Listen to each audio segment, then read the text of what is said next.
Hello, on these episodes, Whitney asks Lana to wait for him, Clark does exactly what Chloe feared, Lionel does Lionel, Lex kills someone, and Jonathan runs towards a tornado for the first time. This is the Smallville Chronicles. Somebody save me, that you won't let us break right through. Somebody save me, don't care how you do it, just save. Hello, everybody. I'm Lou Gonzalez. Joining me, as always, is my co-host, Alan Muir. Hello, hello, hello.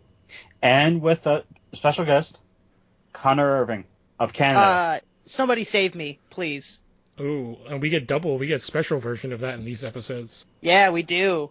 Some real good stuff. First time I've seen these episodes in probably a decade, too. So it was like a walk down memory lane. Same here. I was the exact age of these characters when this came out. Okay, yeah. So when they were freshmen, I was a freshman. Which is one of the things we like to bring up, which if you probably may not realize it, but every character that's but Whitney is supposed to be a freshman in high school. Yeah, no, that doesn't really come out very well anymore. No. Because they all look like they're 25 and they're about to, hit it big. Yeah, but it's also funny when you think about what they do and how they react and are treated. So at best, they're 16 in this episode? Yeah, like 16 or... I'd say like 16. Yeah. And then, so there's a lot of whenever you have Lex interacting with them, it's like, why is this 22-year-old man hanging out with 16-year-old? Yeah, exactly. It's super weird. Yeah. But that can get us into so we are doing the season finale of season 1, which is part 1, and then the season opener of season 2. So it'll be Tempest and Vortex. They're two episodes that really are two halves of one kind of long mini movie. Because they even give us a to be continued at the end of the first one. But they really, as a story, don't work separately. You can't look at one without knowing about the other. It'd be weird. It is weird. It's a little jarring. The stream I saw, I didn't get I missed probably 5 minutes of the beginning just because it was a weird recording.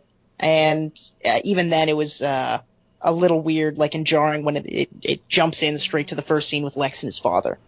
Yeah. So basically what you missed was Lionel shows up in a helicopter and Lex is just the best part of the episode where he's just Lex is saying or telling him how the plant is finally starting to make money and his workers are expecting a pat on the back, and Lionel is reassuring him. Lionel gets up and says, "You've done a great job. You're all fired."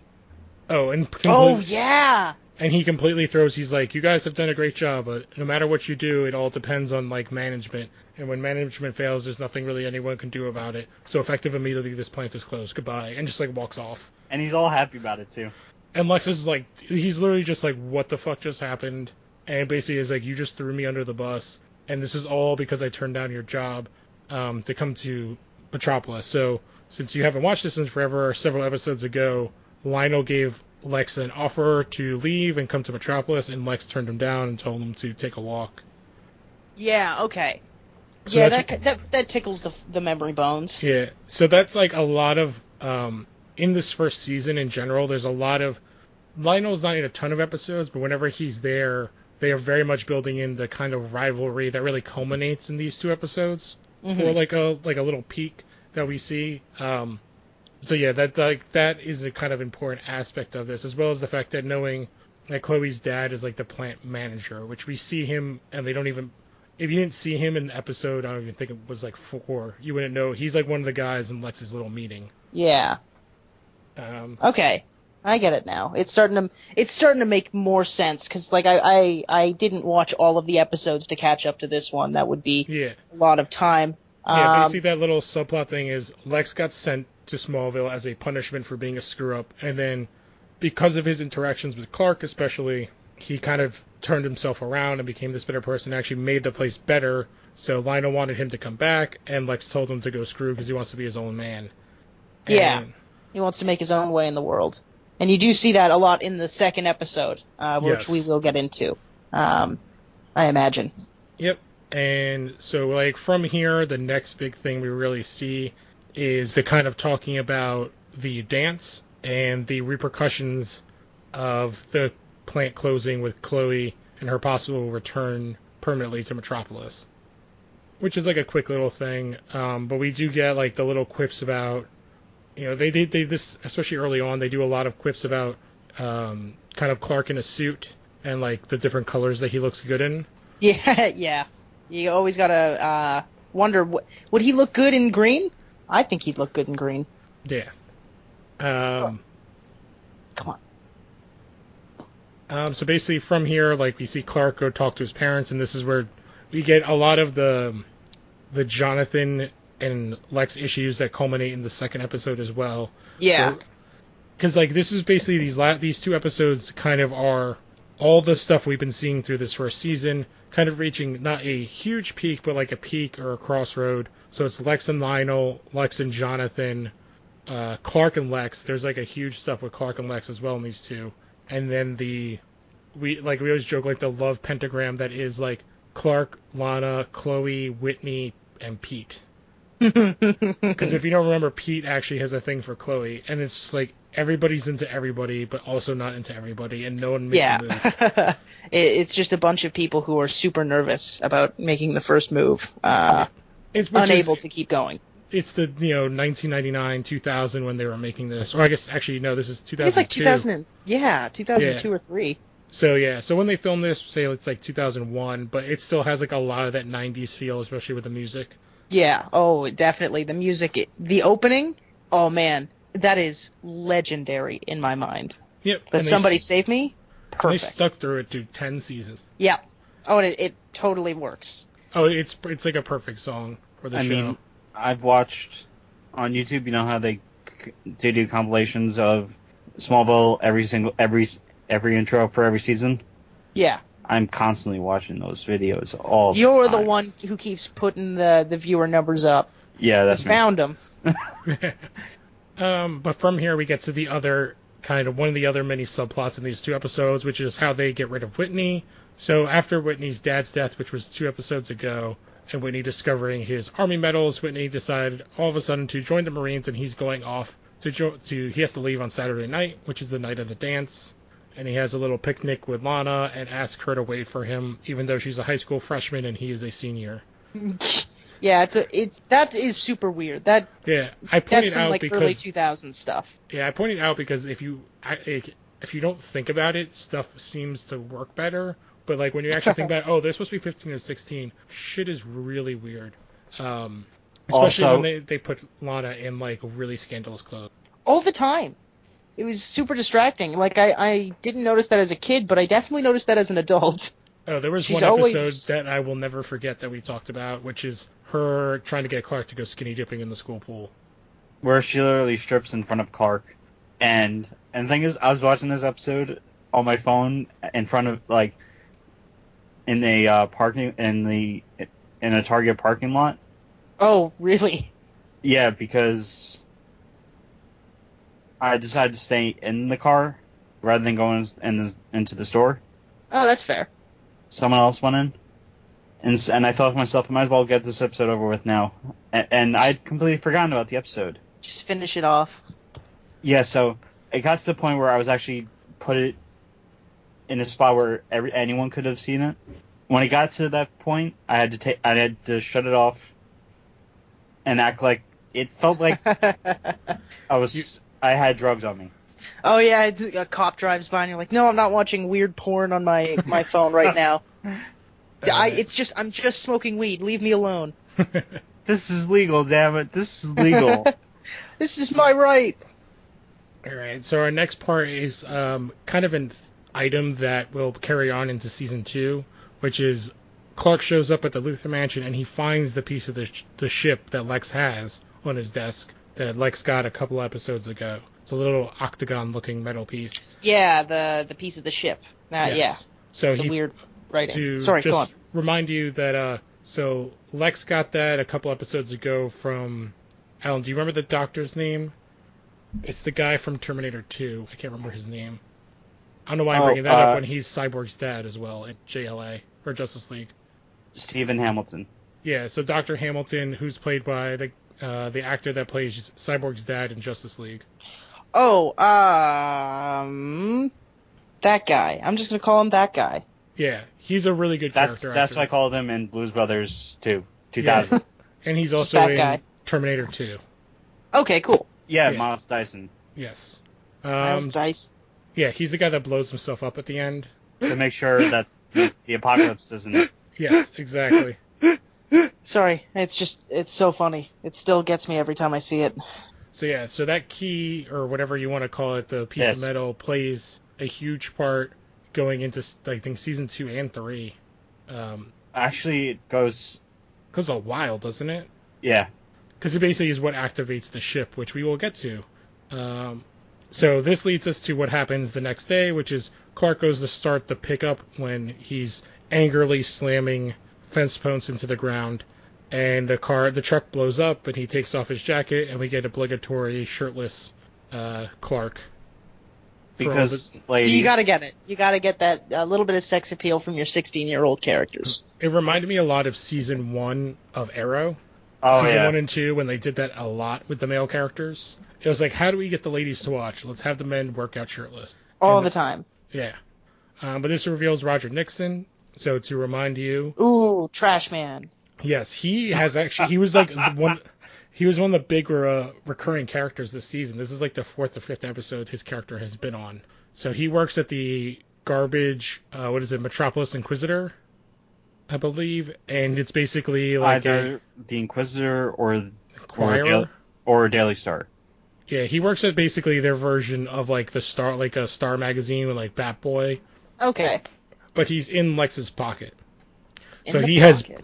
so he has been on to the Kents and Lex has told him to back off, but he is the one who got the info for Lex to have somebody dig in an area where they find the piece. So he has been on to Clark, which culminates in him setting a bomb off in Clark's truck and filming him walking away from it. Yeah. Okay, I remember seeing that. That's not good, man. Don't blow somebody up, even if you think they might be a super person. Just an all-around bad idea. Don't blow people up. Yeah, because if here's the thing. If they are, oh my god, I've made a scientific discovery that will change everything. On the other hand, you're gonna die. Yeah, you are just a serial killer at that point. And it also goes to something we joke about is they love destroying cars in the show. Yeah, they destroyed so many cars just in this season alone. Yeah, like every episode has at least one destroyed car. I think we get like 3 in these 2 episodes. Because we have this one, Nixon's car, and then the pickup truck that Lana's in. All get destroyed. Yeah, a lot of cars in this episode. Not just the series. Just they were really going... I guess it's a good way to show people that stuff happens. Yeah, it's a cheap kind of... There are cars everywhere. They're not that expensive. And you can buy them and do stuff to them. And there's ways to make it look... Like, it's a good effect. Especially for, like, a super strength character. Yeah. Can we just talk about... I know it's going to be a while before we get there. Remy Zero, the band that plays... that does the theme, plays at the prom. Oh, yeah, the dance. They play the theme. It's just so... That's rad. That's awesome. Yeah. That was pretty cool. Yeah, I think it was a good, like, that they were kind of self-aware, and, like, that Pete even says, like, oh, Remy Zero, I love that band. This song's awesome. It's just, like, it was just so cheesy and perfect. It's very early 2000s on the nose. Korn, you know? Oh, it's very exactly. corny in the late 90s, early 2000s. And I didn't know what they looked like, and they looked exactly what I thought they would look like, which is, like, a shitty Linkin Park. Yeah. But we do also get in here, which I think is interesting, because anytime Glover is in this, who plays Lionel, he is goddamn amazing. And so Lex has this little meeting with the heads of the plant, and then when Lionel shows up and is like, oh, what are you going to have them, like, option their 401ks and take out second mortgages? Well, here, check this out. And he bought the goddamn bank that they all have their loans at on. Like, it was such a baller, like, you know, you got to, like, play 3D chess move with Lex. He's getting in there. It's starting to show, like, his character getting, like, visibly smarter. Because he's a smart guy, but by the end of this, I never finished Smallville, I should say, but, like, doesn't he become an evil mastermind by the end of this, the series? Lex? You're talking about our Lionel. Lex. Oh, he leaves after season 7, comes back in the finale for like 5 minutes. Okay. Yeah, I think at the end of next season is when they turn, like the real turn between him and Clark starts to happen. So like season 3 and 4, it's much more animosity. And then once they're done with high school, there's like a lot of animosity between the two.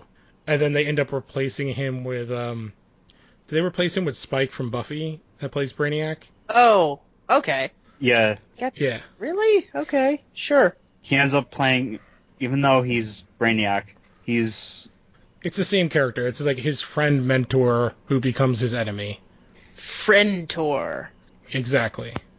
So the only other scene that's important before the dance is when Nixon goes and confronts Clark at the coffee place where Lana works, the Talon. Yeah.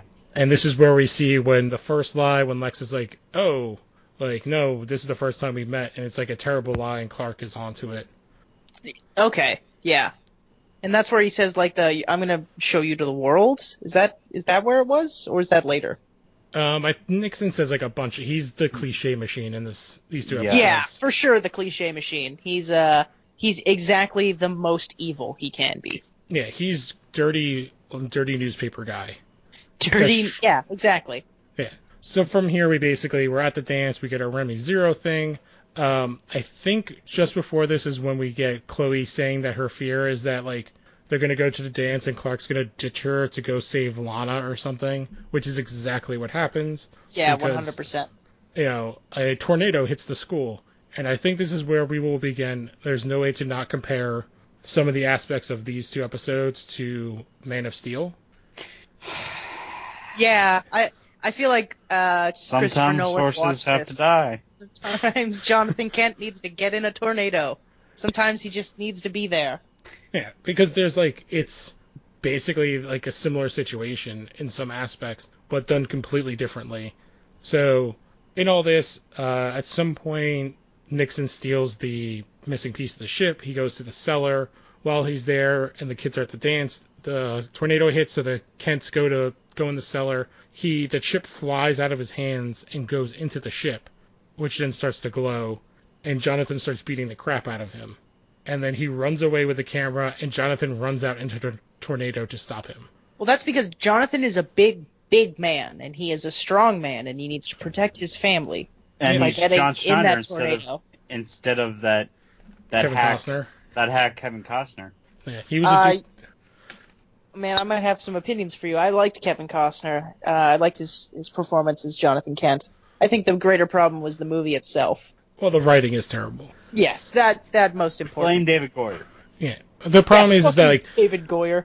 Jonathan, like he plays the reason I called Kevin Costner a hack because of Waterworld and The Postman.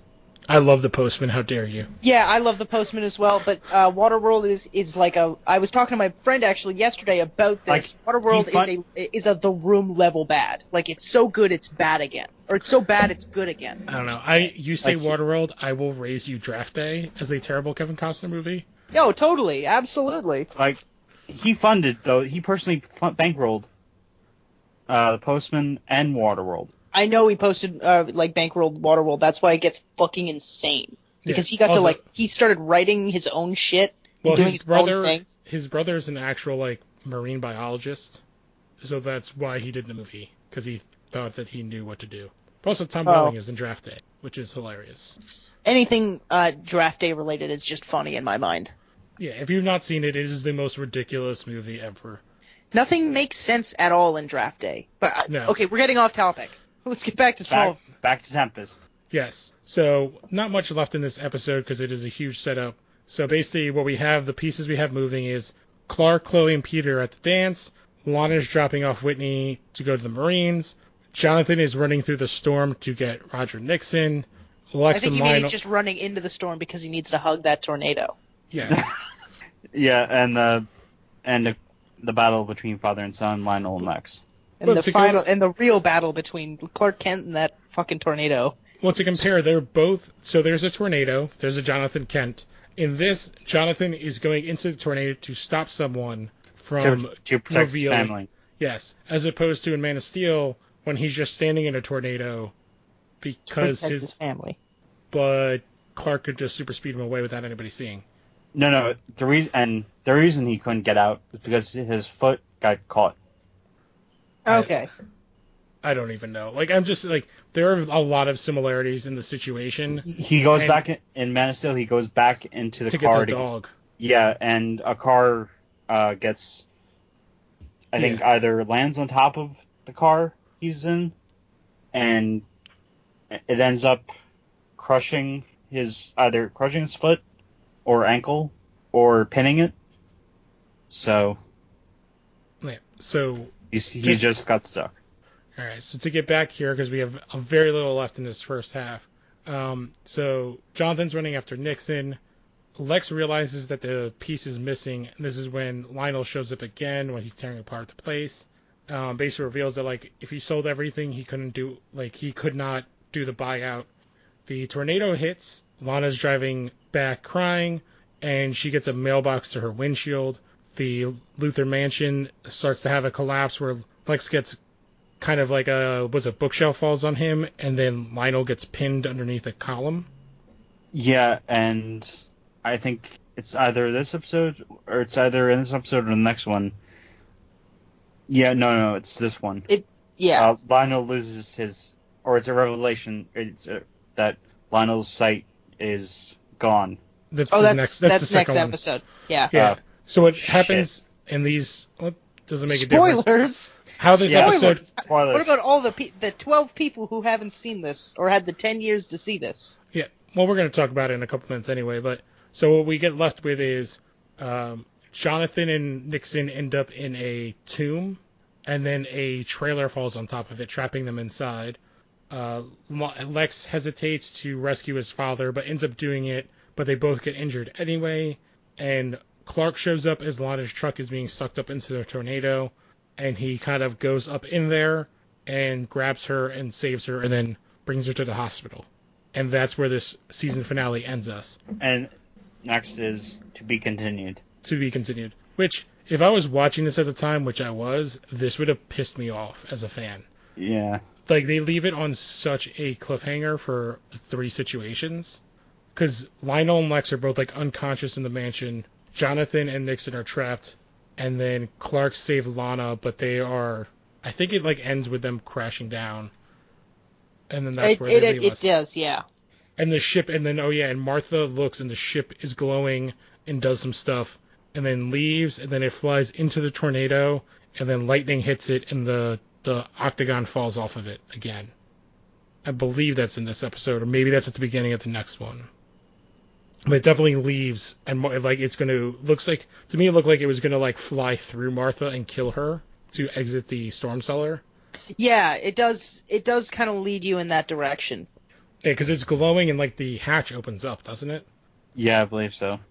But they basically leave us with like it is a giant cliffhanger for this first episode, and as a season 1 thing, like there's so much going on that's like culmination of everything that's happened this season. And then the tease with the ship is huge. And they continue to tease in the next episode as well. But did you have any thoughts on this specifically, this first episode, Connor? That you haven't seen any of the episodes like in a long time. Like, did anything pop out to you that you wanted to talk about? Oh, totally. Jonathan Kent's acting. Like, him and Michael Rosenbaum, whatever it is. Rosenbaum, yeah. Rosenbaum. Those two carry this show. It is insane how much their presence is felt on screen. Like when Lex and his father are talking, even I can't remember who plays his father. John Glover. John Glover. Yeah, John Glover. I love John Glover. He's in like just the weirdest movies and shows all the time. Every time Batman he comes and in, Robin. Batman and Robin, 2. Gremlins 2, fucking Batman and Bill Robin, Christmas Story. I can't remember. Scrooged. That's Scrooged. it. Yeah. Batman and Robin, he plays Woodgeroo, which is like a Swamp Thing villain. Yeah, it's just weird, and he just shows up, and he's very strong, and he like him and Michael Rosenbaum, they just like bounce off of each other. It felt like a real father-son relationship when they argued. It was awesome to watch. I'm so glad to hear this because literally like every episode is me and Alan are like, who's the best this week? Well, if Donald Glover's in it, it's usually him. If John Snyder is in it, it's Did you usually say him. Donald Glover? Yes, I did. I meant If Donald Glover was in this, that would make it an even better show. Was it John Glover? Yeah, Yeah. John Glover. Yeah, and then Rosenbaum, anytime he's in, like, I feel like watching this show again, Rosenbaum has gotten so short-sticked in Hollywood. Oh, totally. Like, he should be, like, a better paid actor who does more. Because, like, I've seen him in a couple other movies, but, like, he gets to do so much in this show. I think his Lex is the quintessential Lex that we've seen live action. Yeah, well, the animated, it's Well, still... the animated's it's a very different animal. Yeah, definitely. Oh, no, what I was trying to say was, while he rules the live-action version, Clancy Brown will always have the animated version. Yeah, I think Rosenbaum's Lex is much more nuanced, though. Because, like, that shot, which I don't know about you guys, but when he has the blood running down his face and he's staring at his father, I was like, Jesus Christ, like, this is such a great... That was a great shot, Like, he's not saying anything, and you can read the thoughts going on in his head. He's just like, if I just let it happen... No one can stop. Everyone on Earth will be better if I just let it happen. But this being is my father, so I guess I have to do the right thing. I think at that moment he kind of compared himself to, like, Clark. He was like, what would Clark do in this situation? I 100% agree with you. He would save his dad.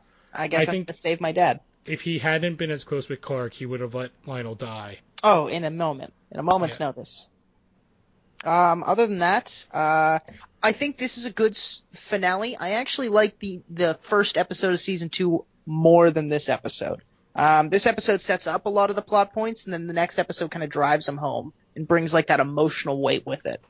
Oh, absolutely. I completely agree. I think that's why, like, especially for these two, I really thought that they needed to go together. Because the first half has some good scenes and a lot of great setup, but there's no payoff. All the payoff is in the second episode. Yeah, absolutely. I do think it's funny that in this show, besides really Martha early on, they give the other two female leads, like, nothing to work with. Yeah, and that's one of the problem with early 2000s stuff. Yeah, Kristen Kirk gets a little bit to deal with, like her trying to work through basically the bombshell that Whitney lays on her. She does a good job of, like, being, like, completely like, her shock face of when they're at the picnic is fine, but otherwise, like, I don't care. But it is always weird to talk about Allison Mack in this show currently in 2018. Yeah, you know, considering all the things going on with Nixism or whatever it is. Yes, I just started listening to the podcast about escaping Nixon. I have to listen to that. I'm very interested in it. The first episode is the first podcast, and I listen to a lot of true crime stuff. It's the first one I've ever had to pause and leave for, like, a while and go back to. Oh, really? Because the description of the branding was so real that I got skeeved. Ooh, okay. I'm actually going to look that up right now, but if there's anything else we should bring up? Escaping Nexium.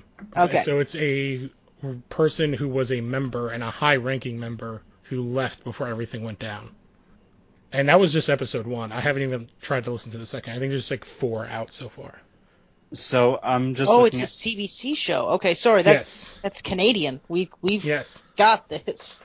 I believe the woman is from Canada, but she currently lives in somewhere in Washington State. But the guy who's her friend doing it is very Canadian. They're both very Canadian. Oh, don't you know? We're all related somewhere. Yeah. Sorry, got a little distracted there. But yeah, I was actually going to bring up Allison Mack regardless because it's just showing how useless she is on the show. Like, she doesn't really do much in these last 2 episodes besides pout that Clark isn't her lover. It's very, very early on. This is all she is. She gets much more to do later on in the series. Yeah. I've seen the first 3, so every time she's on stage, it's just dry performance. Yeah, she basically becomes their version of Oracle. Okay. That's actually pretty cool. Felicity. Yeah, she's proto Felicity. That is a perfect analogy. I get that now. Kind of. I don't watch Arrow, but I know her because of the Flash episodes. Yeah, she's their smart person that uses computers to do stuff. Yeah, they're man on the ground. In the chair, I guess. What Homecoming said. Yeah. I was gonna say exactly like Homecoming. She's the guy on the computer. Yeah. Lady in the computer. You guys have obviously played Batman Arkham Knight, right? Oh, yeah. I love Batman Arkham Knight. I played all 4 of them. Yeah, even Origins. Did you know that Michael Rosenbaum was in the game? No, who is he? Where is he? Arkham. Johnny Charisma. Oh, no way. yeah, really, it's awesome. No way. That's actually pretty cool. His podcast is really interesting too. I don't know if you've He listened has to a it. podcast? He is a very Inside of You with Michael Rosenbaum. I'm checking that out right now. His first episode is with Tom Welling, obviously, who is Clark Kent in the show, but he's also had Justin Hartley, who played Green Arrow and is also on This Is Us, and he's had some other interesting ones. I listened to him with Jeannie Buss, who's she owns the Lakers. He's also had on Stephen Amell. Yeah, Zachary Levi, Stephen Amell, Dax Shepard. I'm not a huge fan of Dax Shepard, but Topher Grace, Seth Green. There's actually James some Gunn. crazy big people here. Yeah, the James Karen Gunn one. Gillian. Yeah, the Gillian one was good. The James Gunn one was amazing, and 2 days later is when all the James Gunn stuff happened. Yeah, so it's June and 25th. very bittersweet. No, what's better is the week before that he had what's his name on? Chris Hardwick. And it was 2 days before all his stuff came out. So it's it's bad luck to be on his show. But he's a really interesting guy. The Stephen Amell episode I would 1,000% recommend because they get into some real deep interesting stuff. Same with Hartley, him and Hartley and him and Amell, because they talk a lot about being famous and the hot guy and dealing with their relationships. Okay, yeah, I'm looking at it right now, and I'm already really into the concepts. Just looking through some of the descriptions. Once I finish up Last Podcast on the Left, I'm gonna immediately jump into this. One of my favorite shows as well. Oh, absolutely! I've just gotten into them in the last month, and they are taking over my life.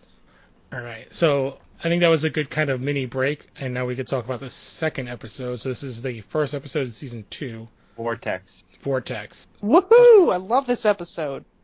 So basically, we pick up right where we left off, and so Lana wakes up at the hospital because Clark dropped her off. Jonathan is missing. Lionel is in critical condition. Yeah. And Chloe shows up at the hospital, and no one can find Clark because he's searching for Jonathan. And a lot of this episode basically takes place with Clark and Lionel. Clark and Lex, and then Jonathan and Nixon underground. Underground. In the crypt. Yeah, when they're talking about it, and they get kind of friendly. Nixon plays his emotions, and he kind of reveals Clark. Yeah, Jonathan reveals some of Clark's other powers because Jonathan. Because he can't see through lead, and Nixon kind of reveals that if they die down there, Jonathan has a legacy and Nixon has nothing. Mm-hmm. And it is also revealed because Nixon's cell phone gets a call.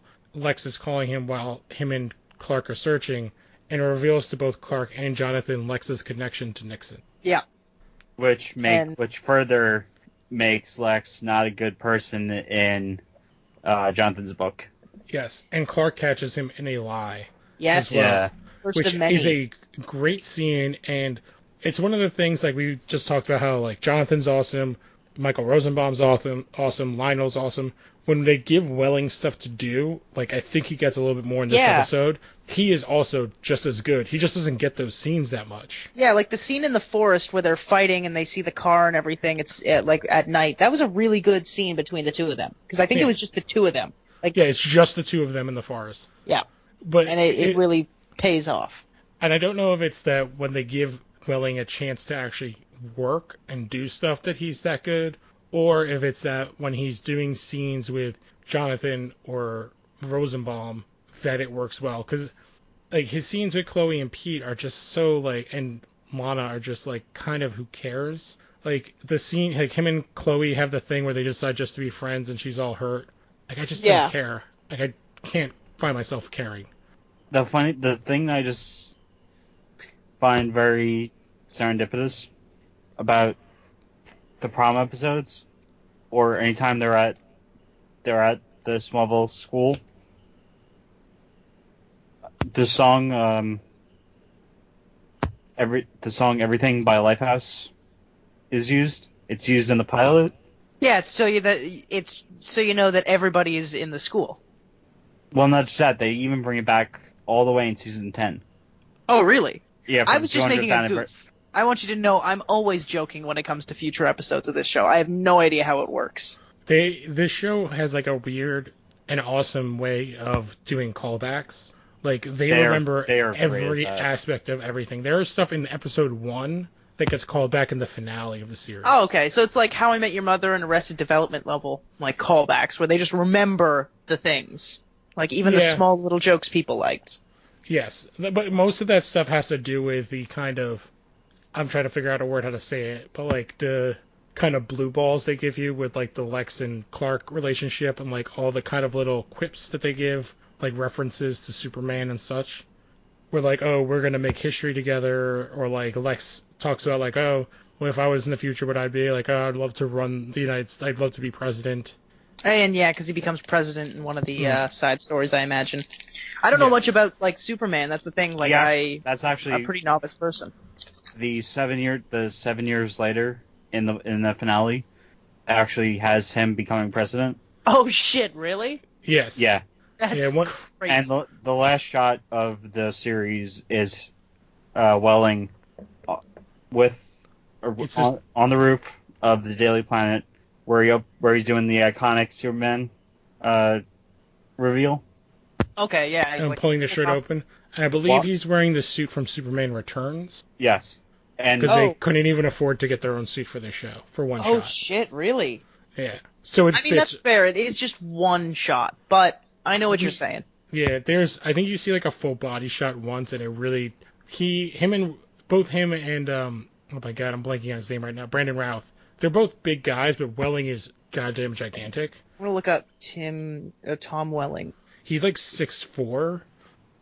He's a big dude. He really doesn't do that much acting anymore. Like he was in the last season of Lucifer on Fox, which he was awesome on. But he's nowadays a big dude. Nowadays he does more like either indie movies, directing, he directs a lot, or does producing. Yeah, he's definitely. I just looked it up. He's definitely wearing the return suit. It's just the weird color on the S. Yeah, it's 100% the suit. They just had to squeeze him into it because I think he was too big. And the thing that's just hilarious about the whole thing, they're teasing it. They teased the suit in the Fortress of Solitude the entire season, and I just laugh whenever I see or hear anyone talking about one hit Welling not being in the suit for that much. Really? Yeah, he's the full body shot of him in the suit is not for that long. When he's the shot when he pushes Apocalypse. Oh shit! Spoilers. This show's been like oh finished, no! like you 2 did decades it again. ago. Yeah, I'm just trying to inject humor. When he pushes Apocalypse out of Earth's atmosphere, it looks like. Oh, is that how the series ends? He fights Apocalypse? No. Well, he literally pushes the planet of Apocalypse because it's going to collide with Earth. Wow, I'm really out of the loop now. Holy yeah, fuck. they do a version of Darkseid that is almost as bad as the Steppenwolf. Oh no, I was gonna say the Fox version of Galactus. Oh. Yeah, their Darkseid is kind of a cloud of smoke. Okay, that's awful. No, their like Darkseid. What actually ends up happening is it's really terrible. After Tess escapes Lex and Lionel, Lionel makes a deal with Darkseid. It's so confusing And because it's not this Lionel that we are watching now. It's Earth 2 Lionel. What? Yes, Smallville got into multiple Earths before the Flash did, like 2 decades before. Yeah. What?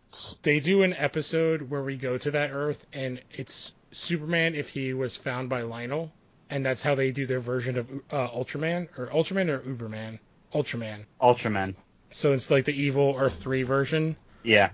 And since they can't do Batman, they have Green Arrow be the person that tries to be that is the resistance, so to speak. Yeah, okay. They get into some real wonky shit. There's a Booster Gold and Blue Beetle episode of the show. And Superboy. That's funny. That's kind of funny. Superboy makes an appearance, played by the kid from High School Musical. He's in like 2 or 3 episodes. Yeah, this Sure. show ran 10 years. They And- got to places. And the thing is, the actor they got to play Superboy in an earlier season played a young Lex. What? Yeah, it's all connected. It's all connected together. Okay, sure. All right, so I'm just gonna plow through the kind of other things that happened this episode.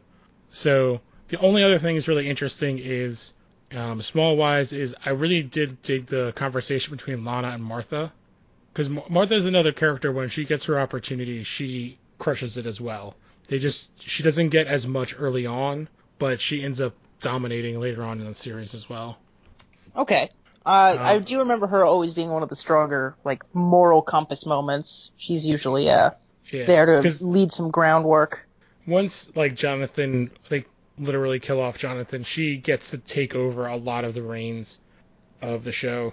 Yeah, But I actually, can see that. I loved her talk with Lana. I thought it was the best in, like, from all of season 1 to this episode that they've given for Lana. And maybe again, she got to go against somebody that was really quality actor, so it allowed her to do more. Yeah, I definitely agree with that. Like, she was able to... And in a way, she's talking to herself, her younger self. Oh yeah, Martha. Yeah, because yes. she plays... She played Lana in Superman 3. Was it 3? I thought it was 2. Yes. Wait, no. She played Lana in the Christopher Reeves was. I don't remember. Yeah. It was 3. Was it 3? Okay. Was that the one with George Clooney?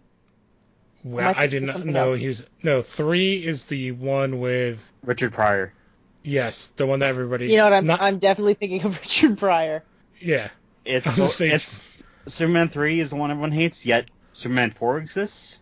Superman 4 is the one where there's no enemies. It's the nuclear weapons. The Nuclear Man. I thought that was 3. That's Superman 4: The Quest for Peace. And speaking of Nuclear Man, Bendis brought him into the comic book canon. Yeah, for like a panel. Yeah. A single panel. Yeah, so literally like a single panel. I haven't read it, but I read it. It's a single panel. Thank God, Bendis. We're also. It was a like an inside joke. Not inside. It was a joke, but it was still hilarious. The only other big parts I think are interesting here are, so while this is going on, Lionel's going into surgery, or possibly could need surgery, and Lex has decide for or against, and he decides for. And then Jonathan and Nixon end up being rescued because Pete gets like old maps of the town, and they figure out that there was a church there. And Clark throws the trailer and finds them, but then there's meteor rocks, because they're still called meteor rocks at this point. Jonathan implores Nixon to help Clark, and instead he puts a meteor rock in Clark's jacket pocket, trying to drag him off to use him for money. Jonathan then magically escapes and attacks him, and right as Nixon is about to kill Jonathan, Lex shows up and shoots him in the chest. And then Jonathan pulls the jacket off of Clark, and everything's fine. This is what is funny here is it did get brought up in the last episode. The Phelan, who was in like episode 3, was the bad guy who had learned about Clark's powers and tried to abuse them. He was also killed. He was shot to death. So everybody that's known about Clark's powers gets shot to death in this early on. And It's the only way to make sure they die. You got to shoot him in the head. And Lex was there as well. He did not shoot Phelan, but he was there. Lex indirectly led to Phelan getting shot. And he was another guy that also asshole. worked with Lex as well. So also in this episode, we get the annoying teenage drama of Clark and Chloe deciding to be friends. And then we get the reveal that Lionel is quote-unquote blind. Spoilers for the rest of the season. But it does lead to one of my favorite episodes of the show. But Lionel's blind, and he starts to have a heartfelt talk with Lex, and then turns it into a complete him being a dick. Oh, it turns into a threat. It's ridiculous. Yeah. But Lionel finds a way to like twist the knife even that much more. I do, like, it's one of the aspects of this show that I love the most. I wish the comics would do more of, like, showing why Lex is the way he is, and the show did such a good job. Because, like, no one in the comics, they never talk about Lex's upbringing. Yeah. Ever.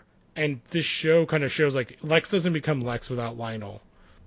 And, like, they even talk, I think it's in this episode, they're like, oh, a relationship built on trust where none exists, like, leads to failure. And something like that. He says something along those lines about him and Lionel, and then basically says, like, I'm glad we don't have that, Clark. Yeah. And it's reversed in that it's Clark. Lying to... Yeah. It is, but there's also a lot of stuff that Lex is lying about as well. The other side thing that will be a continued side plot for this entire season is Lana sort of remembering that Clark saved her, and Clark kind of brushing her off. Yeah, like, you didn't jump into the tornado and save me. That's crazy. Yep. And How then could I survive in a tornado? I'm human after all. Yeah, and this season also introduces Red Kryptonite. Yes, this show That's gets the one into that makes all- him angry, right? It makes him There's- extremely emotional. No, Emotional, okay. actually, it gets rid of his inhibitions. Okay, yeah, I guess that's a better way. Because I was just saying, like, I know it got him horny. That's what I remember. Gets him horny like a real 16-year-old. Just Well, 'cause angry at the world. Young, when- dumb, and full of cum. I think in, like, one of the upcoming episodes when he gets his heat... Oh, it's actually the next episode. Is, like, basically his heat vision comes from his, feeling some hot feelings in his pants. It kind of comes from the same emotions. Yeah. That's so stupid. Yes. But But there's an awesome effect of him using his Heat vision. heat vision to melt a bullet that's intended for Lex. Oh, that's pretty cool. They do a bunch of stuff, because I can't remember how it happens, but he heat visions the side of his barn in Kryptonian writing, and that basically leads to Christopher Reeves appearing on the show. I do know that he got a cameo as like a scientist who Yeah, he comes explains, on like, Krypton and everything. He comes on a couple episodes, and then after he died, Margot Kidder comes on as his wife, his character's wife in the show. That's wholesome as fuck right there. Well, what's funny is, kind of unintentionally, this show has four different Lois Lanes in it. Because it has their Lois Lane, Margot Kidder. I think it has the Lois Lane from the show you were talking about, Alan. The Oh, 40s. Noel Neal? Yeah, and then Amy Adams actually appeared in, like, episode 4 of season 1. No way, does she? Yeah. she's a freak of the week. Oh, is she the one that eats a bunch of food? Yes. Yeah, I remember that. That's actually one of my favorite episodes. It is. She's, like, one of the few, like, bad guys of the week that actually doesn't end up being very horrible. Yeah, she And, just like- and she the just thing eats is- a bunch of. She eats a whole deer, if I remember correctly. Yes, she does. And we talked about how it's one of the worst pieces of CGI we've ever Oh, seen. for sure. It was very disconcerting. It kind of brings you right out of it once you see it go down her throat. Yep. Man, 10 years later, and I still remember that weird fucking scene. Well, it's like this show has, like, influenced obviously all the other kind of comic book shows, especially the CW stuff. Like, there's so many. Because it's literally the same, like, crew that's working on those shows that worked on this. Yeah, no, it's all filmed out here in like, the Vancouver. Fraser Valley. Like, I know the farm that they shoot it at. It's, no joke, half an hour, 45 minutes away from where I'm sitting right now. It's like it's a proto-CW show. So much so that when I loaded up the disc, I was surprised to see the logo wasn't actually on the title screen. No, it was still Warner Brothers, but it switched, like, halfway through the series. Oh, They went yeah, to okay. CW. Yeah, that makes sense. So, yes, Smallville was one of the few shows that crossed the WB CW. It crossed the barrier. It survived the merger. Well, it was like a merger or less. I think they kind of sold it, because Warner Brothers doesn't own CW, it's CBS. Okay. Which is why Supergirl was able to jump from CBS to CW. And for a show that's no longer with us, it's why Constantine Constantine was fucking rad. The only CW show that I watched on air. No, it was not NBC. It Oh, was NBC, okay. show. It was originally going to, near its cancellation, or before its cancellation, they were going to move it to the Sci-Fi Channel and call it Homeblazer. Yeah, I think it would have done better. I have a feeling that since he's going to be a cast member this season on Legends, that this will be a nice test to see if they want to roll out a spin-off. I would get into that. I love that actor. I love Constantine. Oh, he's Give me more. great. And they could always write off that was like a separate Earth constant. But that show left off on such a interesting cliffhanger. And if you, again, I'm going to bring up Lucifer, but if you watch Lucifer, those two shows can exist in the same. Do they? Or is They that like could. a... Lucifer is technically a DC property because it's Vertigo Yeah. as well. Oh, do they own Vertigo? I didn't know that. Yeah, they bought Vertigo in the 2000s, late 90s. No, Vertigo was actually an imprint that was, They made Vertigo. yeah, so, Because Vertigo, yeah, was Hellblazer, Lucifer, Sandman, Swamp Thing. well, technically Swamp Thing and Constantine were Alan Moore stuff Yeah. that it existed, it has the distinction of being both in the DC universe and then later on being taken out of it. Yeah, Okay. because I just watched Justice League Dark last night, and he's in that, so... Yeah, Constantine is he plays on like both worlds kind of thing. And sometimes Lucifer is part of the DCU or the DC universe. Other times he's not. Since Sandman, they just started to redo it, is part of the current DC rebirth. In the comics, I would say that Lucifer would be as well, which I believe is one of the books that they have coming out in that new Neil Gaiman universe. I have to get into his comics. I've yet to read one, and everybody keeps telling me I need to read one. Sandman is awesome. There's a lot going on. That's There's a lot of kind stuff. of what I've noticed. Like I've tried to get into it multiple times by just like looking for it, and I can never seem to find like a good starting off point. The problem is like he's also just like a writer. Like he wrote American Gods. Oh yeah, I love American Gods. One of my favorite books that I've read in the last 10 years. Yeah. And like Coraline is an absolutely amazing book. I'm a fan of his writing. And I think that's why he's Did you like his Doctor Who work? yes, of course. He got Doctor Who. Like he understands how the Well, he was Doctor works. if He you- runs if- away. Well, not just that. If you ever saw the Doctor, the lead up for the 50th anniversary, Yeah. Oh, I'm a big fan of that 50th anniversary special. I'm a big fan of that one. not just that, these Doctor Who Doctors Revisited. Doctors Revisited. Which one is that? That was the one that aired on BBC America. Yeah, that was kind of sporadic for me. All of my Doctor Who stuff was funneled through the Sci-Fi spin-off or original channel here in Canada, Space Channel, so I didn't get a lot of the like original content or the small skits for that Doctor Who. We just got like the episodes themselves. Well, he's in a lot of the. He mentions that the first Doctor was your grandpa, and he was prickly, he was mean, he was frightening, and Gaiman is talking about this he's saying this like how he felt as when he was watching it as a child. Yeah. That's why. Did he create the War Doctor? Is that why that character is just so grumpy? Or was that No. just John Hurt's like perception of him? Oh no, I'm talking about the first Doctor, Oh, the what- first Doctor. Oh, like OG black and white Doctor. William Hartnell Doctor. Okay.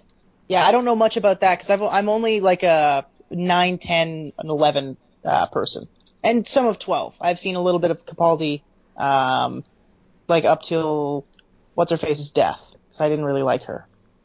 Did you see the Return of Doctor Mysterio? No, I haven't seen that yet. Watch that. It's Stephen Moffat's take on superheroes.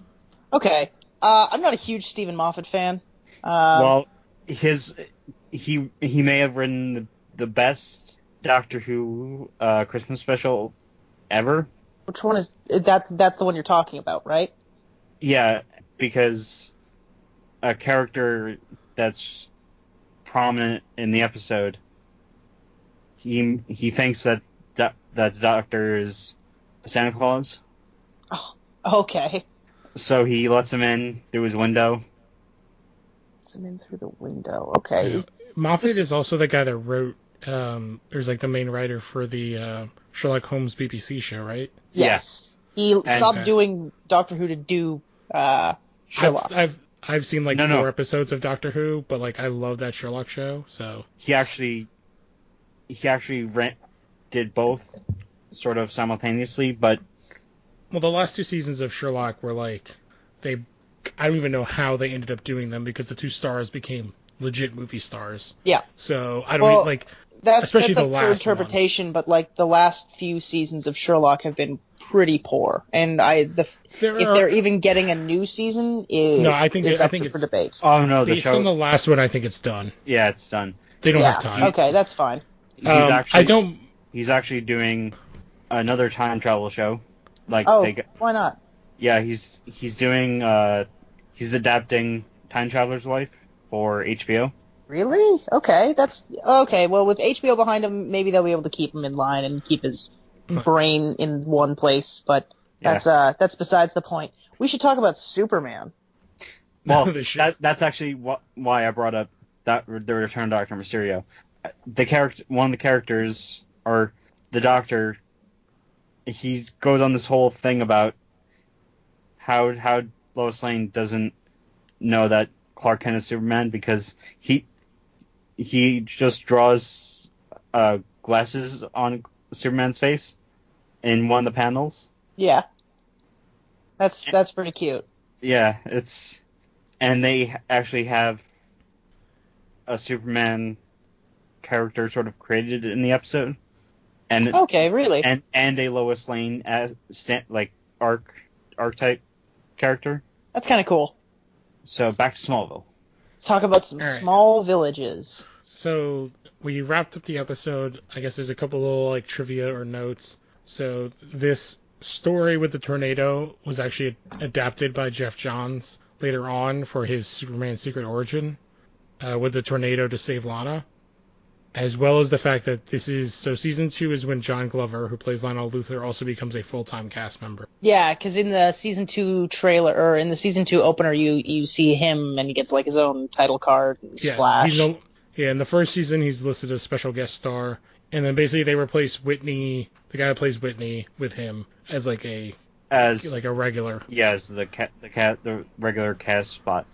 Which, as much as like I don't care for the character Whitney, I think is it Eric Johnson that plays him? He's not a bad actor. He's done. They just gave him nothing to work with.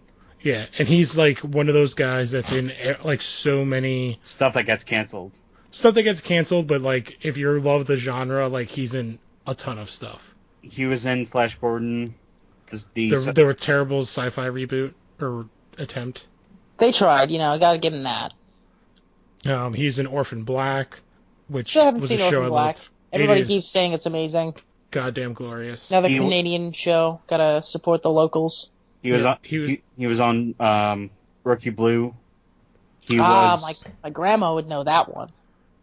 He was in Vikings, Criminal Minds. He voiced Sam Fisher in Blacklist. he did the Winter Cell Oh, Blacklist. there we go. Now He I did- know him. he did the voice. He did Oh, I'm likeness, pretty peeved hearing that. and he did the Yeah. mocap. So like he's one of those guys that you're like, oh, it's that guy. Like Yeah, I know he's been in exactly who you're everything. talking about now, only because of that exact situation. I know that guy. Yeah. He's a character actor, but he's like a character actor that's in everything. If you're like a fan of like comic book, sci-fi kind of genre stuff. Okay. He's been just to name 2 more. One because he actually won an award for it. The Nick The Nick. with I don't know that. Clive Owen. Never heard of it. I've heard of it. I can't remember. Is that like an Amazon show or HBO or Showtime? I believe either Showtime or Stars, one of those. He won a Satellite Award for it for Best Cast, and he was on. He guest starred on 3 episodes of Saving Hope, the show with Erica Durance, Who plays Lois Lane. Lane. She was also in this past season of Supergirl. Supergirl, but I quit before she showed up. So maybe I will watch her episodes. One day. Well, I would say we can. If you're watching Smallville, Smallville does everything right that Supergirl is doing wrong, and everything that Supergirl does right, Smallville couldn't do at the time. I think. Like I feel like there's so many comparisons between the 2 shows, and I love season 1 of Supergirl, but like what they have forgotten is what made it great, which is Kara. Like, they don't even use her anymore. She's just always Supergirl. And as much as Smallville gets goofy with the no tights and no flights, it is literally 10 seasons of, like, character and world building. Yeah, no, like, it seems like Smallville, even from the beginning, it seemed like they were setting up something bigger than Smallville itself, like a very early proto, like, cinematic universe, so to speak. Oh, exactly. And they do touch on that, but, like, even the little things you get in this episode when he's like, I think it was in the first episode after the truck explodes, and he's like, yeah, I didn't even get any bruises or anything this time. It's like, oh, I think Martha says, like, I guess as you're getting older, your body is getting stronger. Like, those little things are what makes Smallville so interesting. Because, like, the relationship stuff is pretty much like teenage garbage. Yeah, it's there because it needs to be there. Yes, it's the Warner Brothers CW effect. But the little nuanced things that they do with the idea of, like, what would a 16-year-old kid do if he's learning he's, one, an alien, and two, basically slowly becoming a god. And I think they do a pretty good job of, like, doing that, and how, like, again, with great characters, or great actors playing the older roles around him, it really helps the show so much. Yeah, it really fills in the world and makes it feel like it's not just Superman fighting alone, because they have Flash in an episode in season 2, I believe, right? Season or am 4. I going crazy? Season 4, okay, because I've seen that episode. They bring and, like, it they is do not, the race. Yeah, it's not Barry, it's Bart. Yeah, it's not Barry, it's not Wally, it's not. But an interesting. They bring in a ton of. They bring in Green Arrow, they bring in Aquaman, they bring in Cyborg, Black Canary. They bring in a bunch of his big time villains. Like, they do a Bizarro episode. They bring in Supergirl. They bring in. Wait, does Tom Welling play Bizarro? Yes. Okay, I need to watch that episode. They do an effect, which is going to sound hilarious. They do an effect on his face that's, it's almost like the face is trying to stay his, but it's like glitching out. Yeah, it's a pretty cool effect. Huh. Okay, I'm gonna have to check that out. I'm gonna look that up right now. Well, we keep vamping. It's better than the Supergirl version, which was also very weird that they did that. But I kind of want to think, I want to kind of get. So you haven't seen this show in forever, but you were a fan of it. From watching these 2 episodes, like, what was your overall thoughts on them, as well as did you have over the 2 episodes? Who was your favorite? I guess your MVP, and then who was your, like, LVP? And okay. What was your favorite scene, and what was your least favorite scene? Oh, great questions. Watching this again, I was very worried that I was just going to kind of scoff at it and make fun of it the whole way through. But surprisingly, this show holds up very well after even 14, 15 years of it being, like, these episodes being out of date. Like, the performances are solid. I forgot how much, like, this show tugs at my heart. Like, it's very good, and I keep coming back to it. Like, I want to keep watching it again. I might actually go and grab the other discs and finish season 2, if I can find time. As for most valuable player, I'm going to have to give it to Michael Rosenbaum. Just because Lex Luthor, every time he's on screen, I just watch him. He's just really good to be, like, good in front of the camera, so to speak. I have to agree with you, especially in these 2 episodes. It's not just how good he is, but he does so many different things. Like, one of my favorite things about Rosenbaum's version of Lex, especially in these early seasons, he gets to be different versions of Lex in a single episode. In this case, 2 episodes. So that, like, when he has the blood dripping down his face, to when he's caught in the lie with Clark, to when he's, like, trying to deal with the fact that, like, his, like, the stuff with his dad, like, he gets to play so many different versions of this Lex. And they're all great. Yeah, they're all so much very fun. human as well. Yeah. Like, they're still cartoony in the sense that, like, none of this is ever going to happen. But when they do, it's good to know that it looks realistic at least. It feels realistic. Least valuable player, Allison Mack.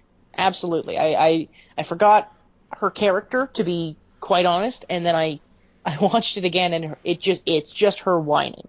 At least in these early seasons. Like you said, she does get better in the later seasons, and I don't know that I haven't finished it like you guys have, so I haven't seen. She's basically here in these early seasons to be part of the love triangle. Yeah, and that's it. When it comes to television and movies and everything, love triangles are so boring to me. Like, if The I other wanted to thing that see three people fall in love, I would go on the internet and look at porn. Like, Yeah. I don't give a shit about on-screen love interests. I want to see, like, Yeah. character development. If love is absolutely a good character development, but a love triangle, I feel, is always just kind of lazy writing. It This is. character loves this character, and this character loves this character, but they don't love each other. They love this other character. It just seems kind of trite. Yeah, the only other thing they really have her do is she becomes kind of the catalyst for Clark becoming a reporter. Okay.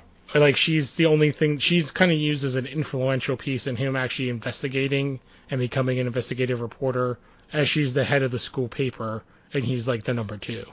Okay. As well as the fact that they tease in season 1 that her cousin is Lois. Yeah, they do that pretty hard.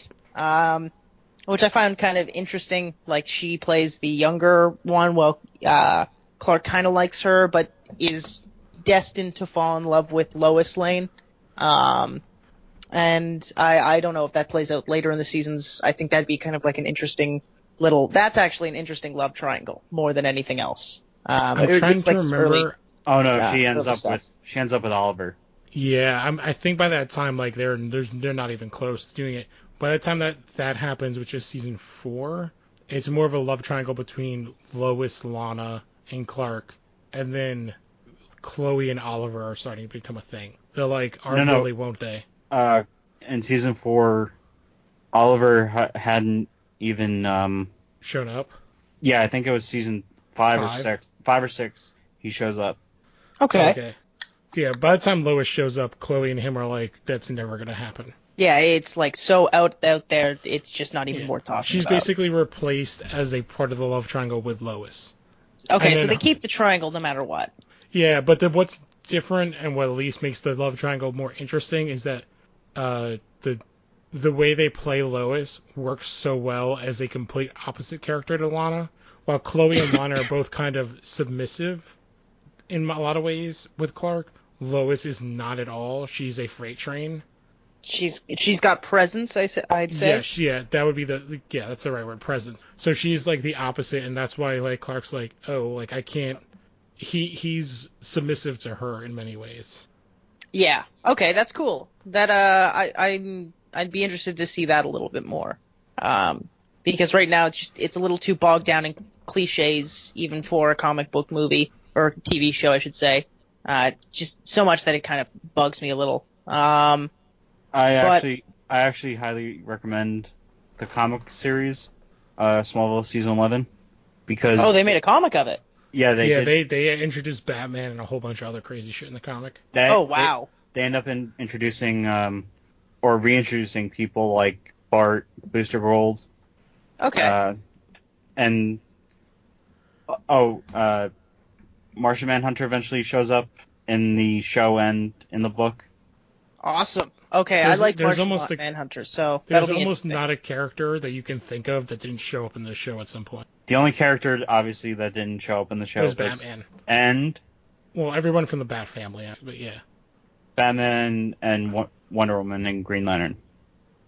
I can see that. Those are like expensive people to make into a movie. Yeah. Or like, I keep saying movie, I mean TV show. Yeah. Well, you saw these 2 episodes, which is basically the length of a movie. Yeah. Yeah, it keeps messing with me too slightly.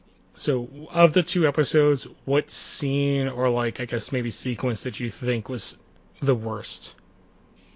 The worst? Okay. The worst, I would say, like the least necessary. Like you could just cut it out and it'd be fine. Oh, totally. It's Allison Mack's character as she's deleting all the pictures from. Oh, Mike, thank you. Cut that out of the movie or cut that out of the TV show, and it's totally the same show. Like every other scene, I think if you cut it out, it would be a different show. That scene, that's fine. That was just total teenage drama. And I kept watching. I was like, I think I remember that program. And I was trying to remember what the name of it was. So was I. I was like, I think I had that. I was like what early garbage program was that? I think that might be Adobe.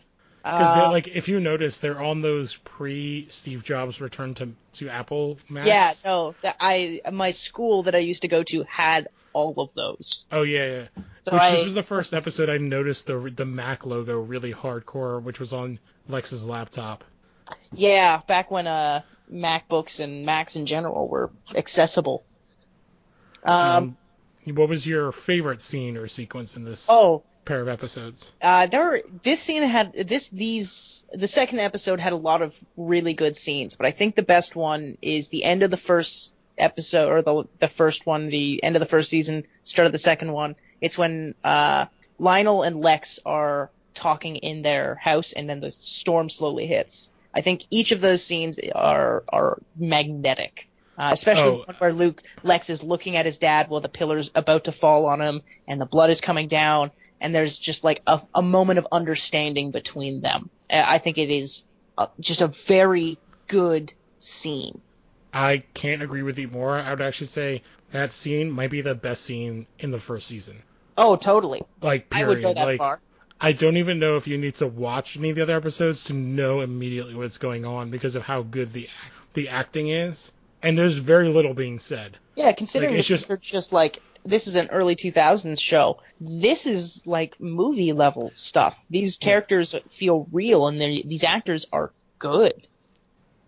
Yeah, just that, like, the Rosenbaum standing there with the blood going down his eye, just like looking and doing the mental math is just such a good shot. Yeah. I felt it, like, in my core. Like, it was a real thing. These characters were really I forgot they were actors for a second there. When movies and TV shows get good, that happens where I'm like, oh, these aren't just people being paid to yell at each other. They feel like these are two characters or two people I get to see have a very emotional moment. All right, and I guess like the final thing, and this will be like our last little thing before maybe we preview the next pair of episodes, is how would you compare these versions to the other versions, live action or animated versions that we've seen? Kevin Spacey is oddly enough the best Lex Luthor, and I feel guilty saying that, because fuck Kevin Spacey. But Superman Returns had Kevin Spacey, and I don't know, man. That was. I think I'll give it also, like, there's like a 30-year age difference between the Lexes. Totally. I think like young Lex, it might be 40 years. Sorry, I just had to do that. Thank you. So I got it. I think it's coming up short here, but I think this might be the best Superman too. Clark, I really like Clark in the series only because I would say you're given hundreds of hours to develop with him. Also, I would say, you can't compare like Superman to Superman. This is, you gotta compare like a Clark to Clark. The only thing I would compare to is the Max Landis books that came out recently that were all about Clark Kent. Yeah, I actually have a signed copy of that, oddly enough. And I really like those books, mind you. So I thought it kind of took a little bit from here, and I can see how like he was inspired to be like, I want to talk about Clark Kent, not Superman. Well, he's in a strange way, which maybe it's me growing up with this show. I'm not a big Superman fan, but I love Smallville, and I think it's because Clark is the more interesting character. Yes. Because Clark, it's a god trying to be a human, and then the Superman aspect is just him being the god. It's that famous Kevin Smith quote. It's Clark Kent isn't Superman isn't Clark Kent's alternate identity. Clark Kent is Superman's alternate identity. He is the human that he dresses up to pretend to be, so he can blend in with everyone else, like how superheroes blend in with each other. Like, Clark Kent is a much cooler character, in I think your words and mine, and mostly Kevin Smith's, because he is an alien pretending to be a human. And that is always going to be more interesting than a human pretending to be a superhero, or a human pretending to help other humans. He is definitely an alien helping another race out of the kindness of his heart. See, to me, maybe it's like a different interpretation of that, like, because I will compare it to Batman. To me, Batman is who Bruce is, and Bruce Wayne is the mask. Well, to me, I think when I like Superman the best, it is that he's Clark, and then when he puts on the suit, he's never, like, Kal-El doesn't really exist. The Superman is the mask. But he can't, it's very difficult for him to be Clark, but that's what he wants to be. He wants to be the son of Jonathan and Martha, and not the son of Krypton. And, like, that struggle is what makes him interesting to me. Not so much that he's like because, like, the Superman stuff, like, just he's a god. Like, I don't know how else to describe him. Like, Superman to me is not an interesting character because he's too powerful. Yeah, no, he gets to a point where you can't relate to him. This is a conversation I've had with a couple friends before who are just generally not into Superman because technically he's unbreakable. What's the point of having a hero with no flaws, right? Like, and that's Superman to the core. Like, he's so strong, he's so unbreakable that you have to invent new reasons to break him, like new game-breaking things that can destroy worlds just to hurt Superman. To quote Denny O'Neil, he once I forgot which, it may have been Action Comics or just the standalone Superman comic. He blew out a candle like as if he were blowing out a star. He blew out a star as if he were blowing out a candle.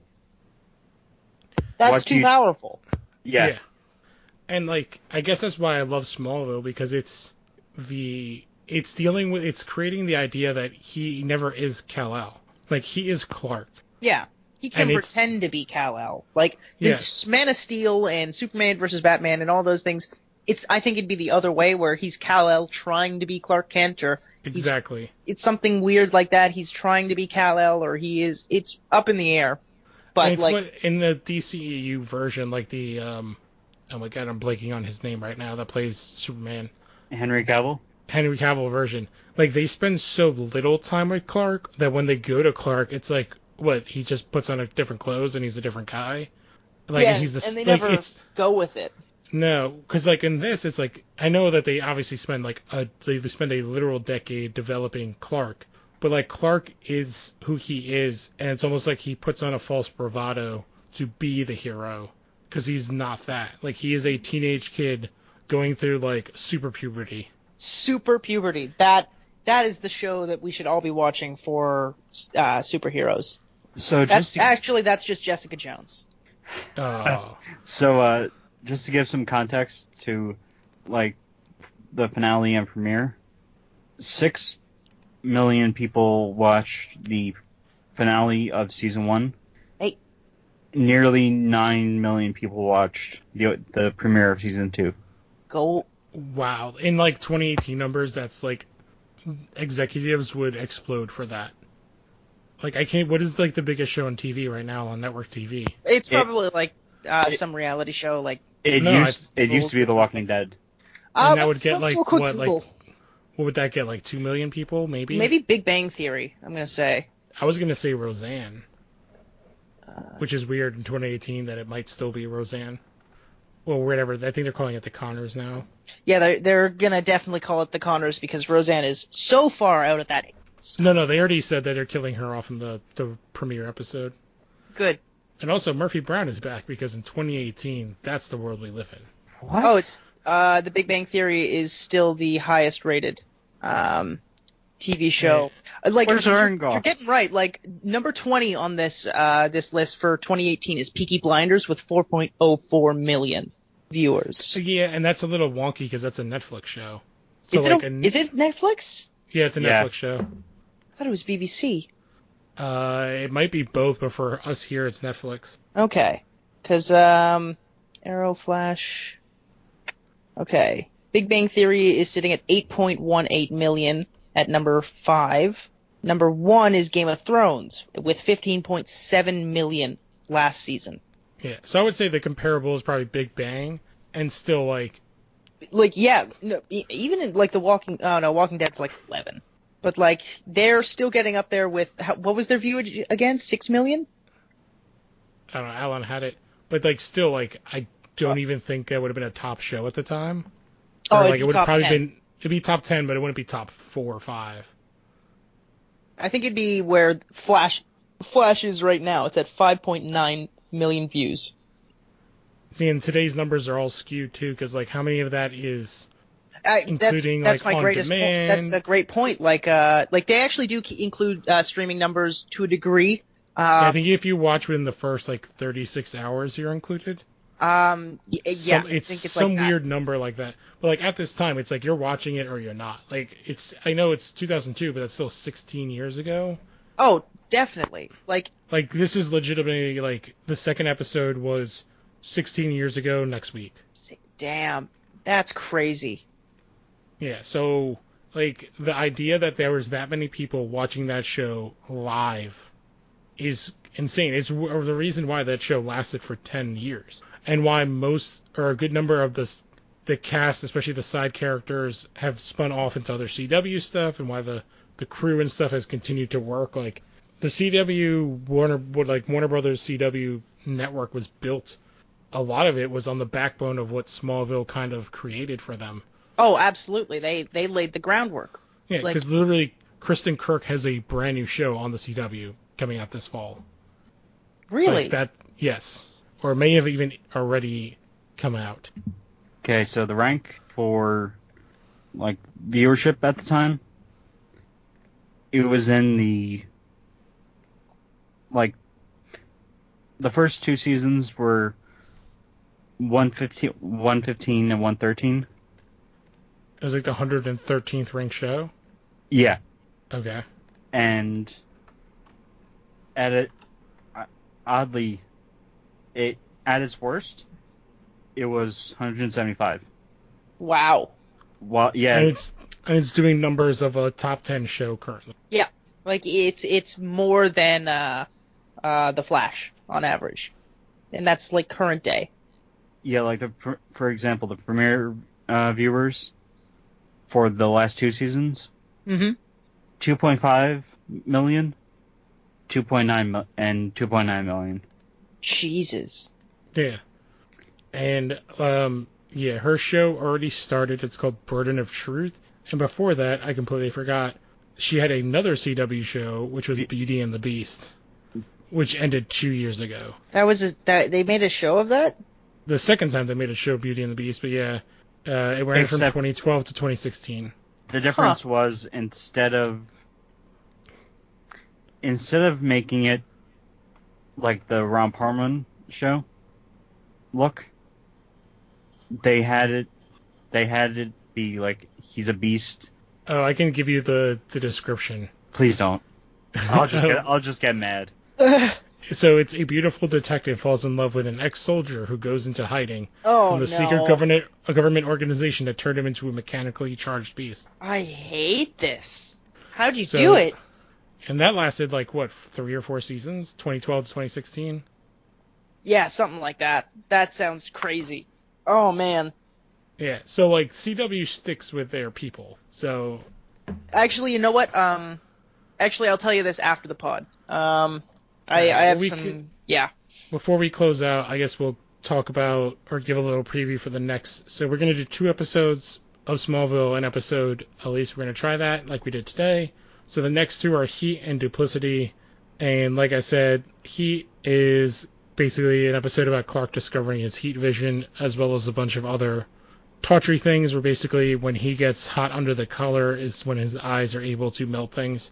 I do remember I actually really enjoy or love the way that they created the effect of the heat vision. I think I remember it as well. It's not like lasers, it's actually like kind of like the heat wave. Yeah, kind of thing. it comes out, ripples out of his eyes, right? Yeah, I thought it was such a better effect. And then the second episode... When it pays off, or not pays off, it still looks good when Superboy, or when Connell is doing it about 8 years later.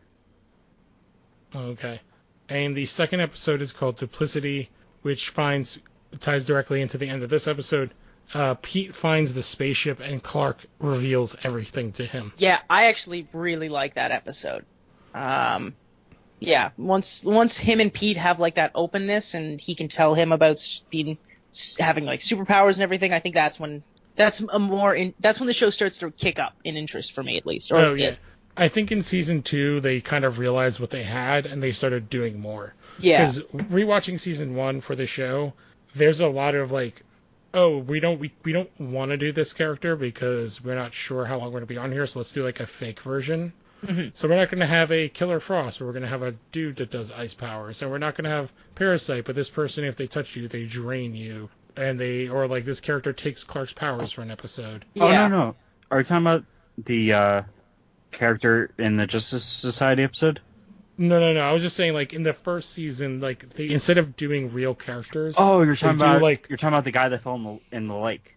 Yeah, like they do like weird pseudo versions of characters, and which is funny because they end up doing a lot of those characters later on in the series. Like they do Parasite, but they do like that weird pseudo version, and they did Icicle. yeah, they do Icicle, but they have that other kid in season 1. Like they're going into season 2 and beyond, they actually start to do real things because they know they don't think that the show's going to end. I think they knew what they had at that point, especially based on the numbers like we were just talking about. Yeah, like they have the ability and they have the reach and they have everybody clearly who wants to see these like heroes and villains come in. So why wouldn't they after like seeing the reception of season 1? Exactly. But I think that should do it for this episode. Perhaps what is perhaps the longest episode of Smallville Chronicles. Yeah, that's something I've noticed is whenever I get on a pod with you guys, they take like 2.5 hours. Yeah, well, it's good chemistry. I was pantomiming. Yeah, no. I would say like it was definitely good to have a third person on the episode, and covering 2 episodes I think is something we're going to try to do, and 2 or more. I would say 2 or more depending on what episodes that we are showing. There are a lot of like terrible filler episodes. Oh my god. That's what happens when you have 22 episodes a season. Yeah. Just do 13. I know I am completely open to having you on whenever you want to jump in. Well, thank you very much. Even if it's the next one, since you like the duplicity episode. So, but I think that is enough for this episode, so we can do some plugs. You're our guest, so you may go first. Oh, cool. Okay. Check me out on Instagram. I'm at SystemMonitor1. Oh no, that's Twitter. Follow me on Twitter there at that given URL, and I joke around with friends. Instagram, I'm maybe Connor. Please follow me. I have crippling self-doubt, and Instagram's the only way I feel some sort of happiness in my life. And check out coming soon The Lost Horror. I will be Lost Horror Games. Lost Horror Games. Okay, cool. Yeah, Lost Horror Games. I will be writing for them. I have some stuff in the works right now, including reviews. And I actually just picked up Shadow of the Tomb Raider, and I will have a review written for that, hopefully in the next week or so. Thank God, because I was actually I was thinking of reviewing it, but then. Oh yeah, no, I got the collector's edition, so I'm gonna play the shit out of that. I have not played a Tomb Raider game since maybe PS1. Oh, jump in, man. Does she still have super polygon? No, boobs? she doesn't have super polygon boobs anymore. She looks radical. She actually looks better. Yeah, she does. Oh, I was realistic now. Yeah. She's I have not seen that movie. Dime. Yeah, was the Vikander did the movie that came out this year? Yeah, Alec Vikander, something like that. Yeah, I haven't seen that movie, and I don't plan on it. I heard it was pretty bad. Well, it's a video game movie. No one's ever made one that's good. Ever. Yeah. Mortal Kombat. Yeah. I was going to bring up Mortal Kombat, but that's like the room level bad. No. It's good in comparison to other video game movies. Yeah. Have you guys seen the Dead or Alive movie? No. But I do own the Double Dragon movie on DVD. With Alyssa Milano? Are we forgetting about Super Mario Bros? No, I have that as well. Everyone's seen that.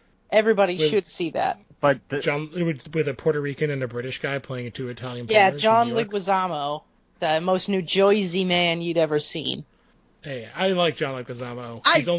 He's the pest. So it's another movie I love. It's so bad that it's awesome. Man, yeah, The Pest is pretty bad. But he's also in Castle. Castle is great.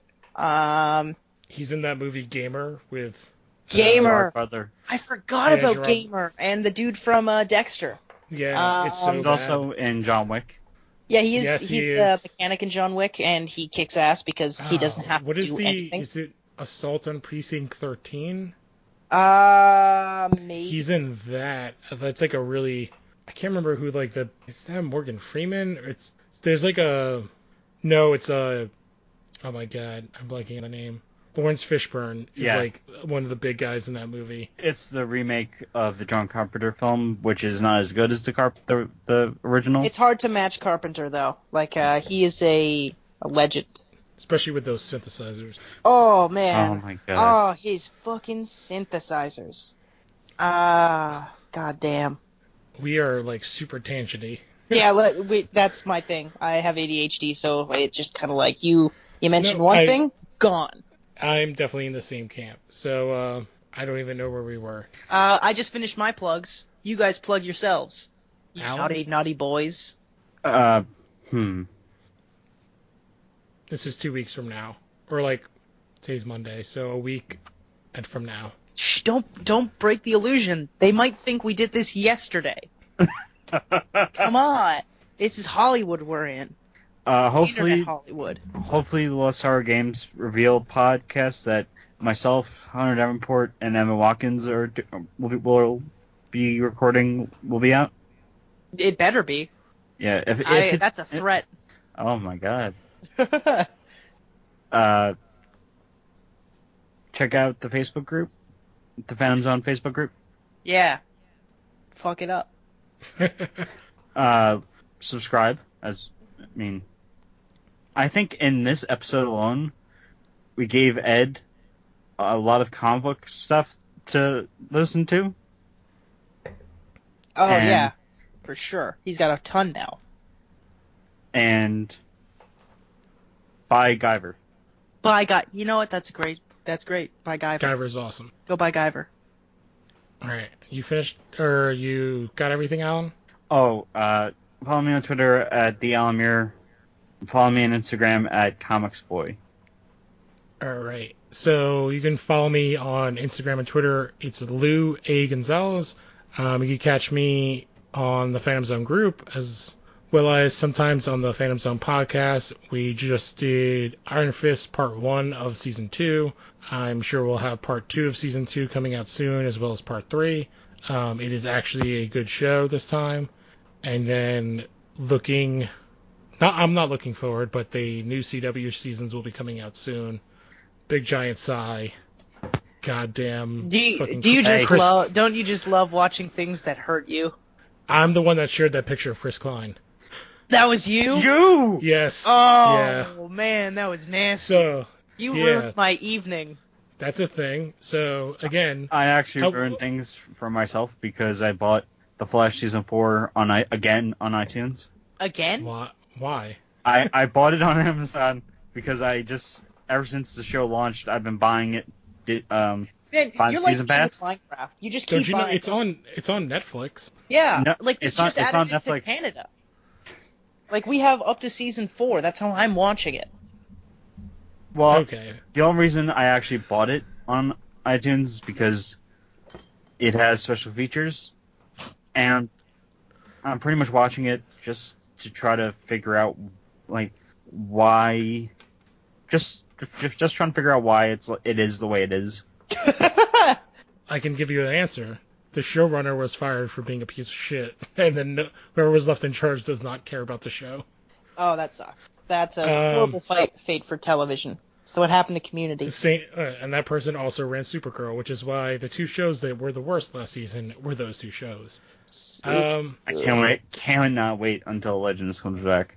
Yes, I agree, because like we said, Constantine rules, and he is he's a big part of that. this season. I have to go watch not only that, but I have to watch all of Legends so I can get caught up. Because it sounds bonkers. I love it. Season 1 is not good. Season 2 or 3 are amazing. Yeah, Connor McGraw, other member of the Phantom Zone. Reverse Connor. He's reverse me. I should preface that by saying he is the reverse me. He's been sending me a lot of like Legend stuff out of context, and it looks buck wild. So Season 1 is meh, but like for some of the things, it's a lot of character building that you get to in Season 2. But 2 and 3, it's like, oh, we figured out what we are. We're Doctor Who with capes. Fuck yeah. I love that concept so much.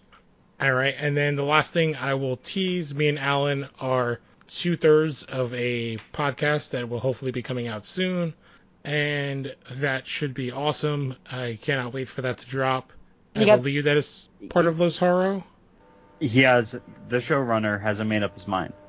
All right. And I wonder who it could be.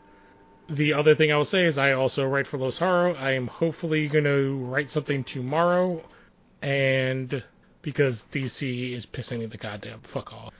Yeah, that's been my opinion for about a decade now, but continue. Okay. And wait. I have I have something else to say too. I have a direct message to Dan Didio and Jim Lee. If you kill a Booster Gold or Wally Prime, I'm done. I'm done with everything. Oh, I can will hear give up clicking comics their boots forever. right now. Forever. Can I hold you to your word on that? Yeah. Okay. Are you giving? All right. It's here on. I- It's or you know what? recorded. Or you know what? I will read exclusively Marvel, Image, anything but DC or Vertigo. Oh man, that's what I do. You don't have to. That's nothing special. I feel like I should say tell him, Alan Muir. Yeah, tell him. You tell him. Stop saying that. Tell him, Alan Muir. All right, and that I think wraps us up for this week's episode. We'll catch you guys next time. I'm Lou Gonzalez. Connor. Oh, I'm in awkward silence. Connor And I'm Alan Muir, and this podcast stands for Truth, Justice, and the American Way.